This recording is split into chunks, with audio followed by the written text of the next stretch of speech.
Hello everyone, at nandito tayo sa SM Bacoor. Siyempre, nasa Game 1 tayo at kasama natin si Sir Rob. Yan. Tatanungin natin yung mga pinipm nyo sa akin at kino-comment nyo.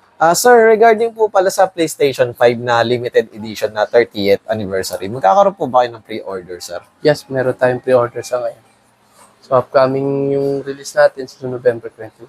Nice. At abang-abang na lang kayo and check nyo rin sa website nila. Then, sir, regarding naman po pala sa pre-order sa mga handheld, for example, yung pinakabagong MSI Clo na ilalabas sa next year, January 2025. Sa ngayon, din kayo, sir? sa MSI Clo natin, sir, inaabangan din namin kung kailan magkakaroon ng announcement.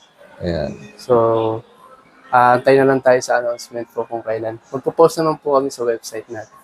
Then, syempre, sir, yung counterpart, ang Nitro Blaze, mainit-init na topic din yun. Kung magkakaroon din daw kayo, sir.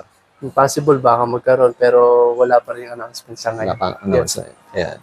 Then, syempre, sir, regarding naman po sa sir, na updated na ASUS na bagong labas, ROG Ally X, may sale po ba or discount ngayon, sir? Sa ngayon, sir, sa sale natin sa Ally X, wala pa sa ngayon tayong sale. So, SRP pa rin po tayo sa unit. And then, sa mga inquiry, pwede naman po kayong tumawag or mag-chat sa ating Facebook page po. Then, syempre, sir, ang last na lang, ano ba yung pre-order ngayong November na AAA games, sir? Meron tayo ngayon, sir, yung PS5 games na Assassin's Creed. Yung Assassin's Creed Shadow Special. Then, regarding pala sa pre-order, sir, ano pala yung minimum or yung max na pwede nilang i-down payment, sir? Sa down payment naman po, minimum 500 po Minimum tayo. 500. Yan. Tapos Then, sa release date na lang po yung remaining. balance. Then, syempre, tatanungin natin si Sir Rob, ano ba pinakamabentang games ngayon sa PS5, sa Nintendo Switch? Then, Sir Rob, regarding po pala sa Nintendo Switch, ano pala yung pinakabago na mabenta sa inyo, sir? Sa ngayon, sir, yung pinakabago natin, sir, meron tayo dito yung Mario Party Jamboree. So, marami po sa ngayon na naghahanap ng ganitong game.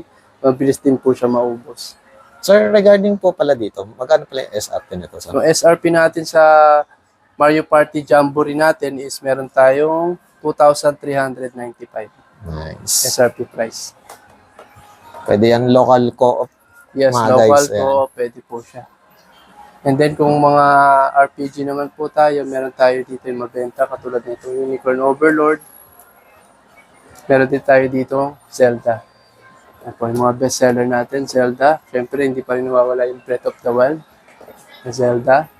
And then, meron din tayo yung bagong labas ngayon na Sonic Shadow X. Yan, mabenta Bagong yan. release. Yan po. Then, syempre, kung naghahanap kayo ng mga limited edition, meron din sila dito sa branch na to. Yan. Available po yung ating Nintendo Switch Lite Hyrule Edition. 9,995 SRP. At meron din tayong bagong release na Mario Kart Edition ng Nintendo Switch OLED model. Yan. Nag-include na po yung Mario Kart na game. Then, syempre, Sir Rob, regarding naman sa PS5 naman po, ano pala yung pinaka-mabenta nyo ngayong November, sir? Sa November natin, sir, meron tayo ngayon yung mabenta yung Alan Wake. Bagong release din po siya na game. This October 22 lang siya na-release. Nice. Then, sir, regarding pala sa PS5 nyo, sir, anong version yung available sa inyo, sir? So ngayon, ang available natin is yung slim version po. Slim version. Then, may discount po ba ngayon, sir, or wala, sir? May discount or promo ngayon? Meron tayo ngayong promo pero hindi sa unit natin. Ay, Meron hindi sa tayong unit. tinatawag na 11-11 Festival promo na ang kasama sa promo natin is itong mga list of games natin. Meron tayong Stellar Blade, Gran Turismo 7, meron tayong Rise of the Ronin, Astrobot, Spider-Man 2, and The Last of Us. Also kasama rin po dyan yung Ghost of Tsushima. Ibang gadget, nakasale din po yung ating Pulse Elite. Meron din tayong Pulse Explorer na nakasale. And then yung ating PSVR 2.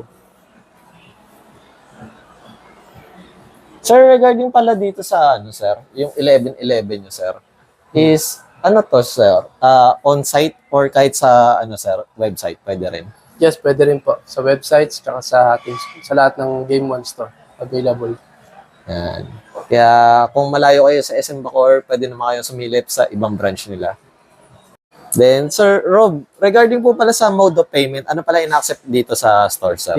Dito sa store natin, sir, ang ina-accept natin mode of payment, pwede tayong mag-cash, pwede rin tayong credit card, installment, pwede rin tayong home credit. Also, pwede rin po tayo mag-accept ng Paymaya QR at saka GCash. Nice. Then, syempre sir, regarding naman po sa mall hours, sir, ng ano po, Game 1 dito Sa mall hours po natin, Monday to Thursday po, meron tayong 10 a.m. to 9 p.m. And then sa Friday and Saturday, meron tayong 10 a.m. to 10 p.m. And then Sunday, 9 a.m. 10 a.m. and to 9 p.m. Ayan. Syempre, Sir Rob, please invite naman po sa ating viewers, sir. Kung mga hinahanap kayo yung mga gadget, visit lang po kayo dito sa Game 1 SM Bacoor. Pwede kayo mamili ng kung ano-anong gadget na pwede nyo may regalo ngayong darating na Pasko. At syempre, may mga PC rin sila, laptop. Yes, available yung mga PC natin, laptop. Also, meron tayong mga peripherals, headset, gaming keyboards, monitors, marami pang iba. Ayan. Thank you, Sir Rob. Thank you po. Hello everyone, at ngayon ay day 3 ng ATV. At syempre kasama